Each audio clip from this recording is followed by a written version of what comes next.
உன்னை விட எங்க அண்ணனுக்கு தான் எனக்கு முக்கியம். நீ எனக்கு கொடுத்த வாழ்க்கையை விட கோடி பங்கு எங்க அண்ணங்களோட பாசம் தான் எனக்கு முக்கியம். அந்த பாசத்துக்கு முன்னாடி நீ என் கால் தூசிடா. யோ பெரிய மனுஷா, அங்க பாத்தியா?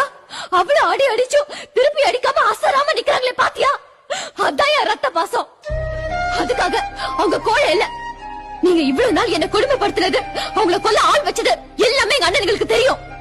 ஆனா அத பத்தி ஒரு வார்த்தை கூட கேட்காம இத்தனை நாள் உங்களை உயிரோட விட்டு வச்சிருக்காங்களே, ஏன் தெரியுமா? நான் உங்க குடும்பத்துல வாழ்ந்ததுனாலதான். அவங்கள உள்ளங்கை தண்ணி நினைச்சியா தட்ட உடனே கவுந்து போறதுக்கு சமுத்திரவியா கவுக்க முடியாது. மீ கவுக்க நினைச்சா எல்லாரும் முழுகி செத்து போயிருவோம்.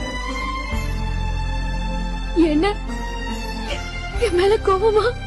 நான் செஞ்சது தப்பு இல்லைன்னு, நான் சந்தோஷமா இருக்கணும்னு தானே